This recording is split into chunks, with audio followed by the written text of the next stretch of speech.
එක්තරා කාලයක ඈත පිටසර ගම්මානයක එක අසරණ පවුලක් ජීවත් වුණා.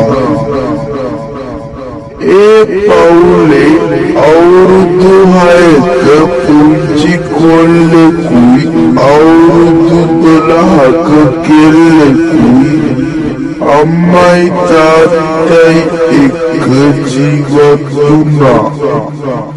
ඔවුන් ජීවත් වුණේ ගමේ කුලී නිවසකයි.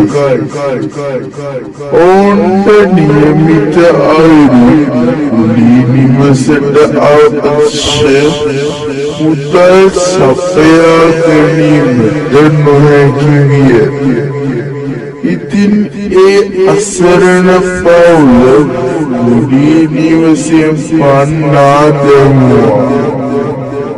ඔවුන්ට නිවසක් නොමැතිව අසරණ වී සිටියා.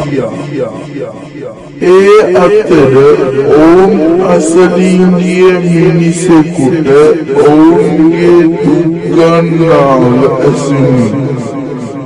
ඔහු ඒ අසරණ පවුලට අඩු මුදලකට කුලී නිවසක් දුන්නා. ඒ ගමේ බටහිර ප්‍රදේශයේ මිනිස් වාසයෙන් ටිකක් දුර පාළු නිවසකි. ඔවුන්ගේ කරදර සියල්ල මෙතනින් නිවුණා කියාය. නමුත් ඒ ඔවුන්ගේ කරදර පටන් ගැනීම මිස නිමවීමක් නොවේ.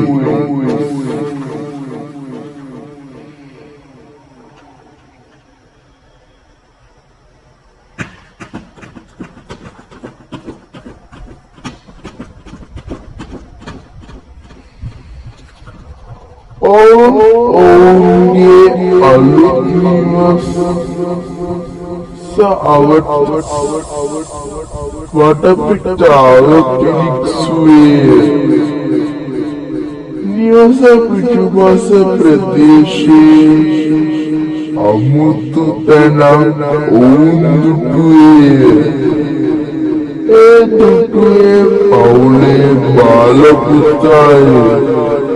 ඔව් අම්මාට හඬ නගා කතා කළේ. එවිට සියලු දෙනාම එම ස්ථානයට පැමිණියා. එය හරිම අමුතු තැනක් යයි අම්මා පැවසුවාය. තාත්තා විතරක් කරමින් පැවසුවේ මේ මිනිවලදා තිබූ ස්ථානයක් බවයි. නමුත් මෙතන හරිම අමුතුයි. අනෙක් හැමතැනම පොළවලින් වැසී ගිහිල්ලා. ඇයි මෙතන විතරක් පොළ නැත්තේ? හරියට අද ඊයේ මෙතන මිනිහක් පොළ දැම්මාවත් අම්මා සියලු දෙනාට ඇසෙන්න කිව්වේ.